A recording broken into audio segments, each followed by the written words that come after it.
You're now watching Showbiz Snob, your daily showbiz update. Muli na naman ngang may tumira dito kay Vice Ganda.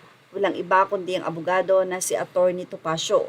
Sa isang interview, sinabi ni Atty. Topacio na gumastos sila ng 33 million sa Mama Sapano na movie, pero tila hindi nga nila ito nabawi.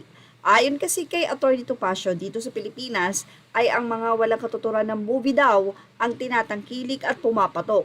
Isa na raw dyan ang mga movie ni Vice Ganda. So, ibig sabihin ay walang mga katuturan ang movie ni Vice. Mula sa naging artikulo ng Kapamilya Kingdom sa Facebook page, ito ay kilalang mga supporters ng mga Kapamilya stars. Sinabi nila na movies ni Vice Ganda wala raw katuturan according to Atty. Fernando Topacio. Para sa abogadong mala 5'1" ang height na si Fernando Topacio, walang katuturan ang mga pelikula ni Unbogable superstar na si Vice Ganda. Sa isang press conference, inihayag ng kontrobersyal na abogado na maraming gagawing pelikula ang kanyang production company na Buracho Films sa tulong ng mga foreign backers. Ipinaliwanag din niya na mahirap na mag-produce ng mga pelikula sa Pilipinas dahil sa ilang kadahilanan. Gumagastos kami ng 33 million pesos para sa Masapano. Ang hirap bawiin ng kita because of the climate of the local film industry. Dominated kasi yung local industry ng foreign films. Yun ang number 1 factor. Paliwanag pa niya. Number 2, yung mga movies na walang katuturan, katulad ng mga movies ni Vice Ganda. Yun ang namamayagpag. Dagdag pa ng abogado. To be candid, ano ba ang naitutulong ng mga pelikulang iyon sa pagtaas ng antas ng pelikulang Pilipino? Wala naman eh. Hirit pa ni abogadong Ferdinand Topacio. Iginiit din niya na hindi nakakapantay ang mga pelikulang Pinoy sa mga obra ng South Korea kung kagaya ng mga pelikula ni Vice Ganda ang mapapanood sa mga sinihan. Mula naman sa mga netizens sa nasabing Facebook page ng kapamilya na ito, narito ang kanilang naging say.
Anyway, ang ilan ay nag-agree kay attorney pero mukhang napakadaming nagtanggol kay Vice. Ano naman ang masasay ng mga ka-showbiz snappers natin dyan?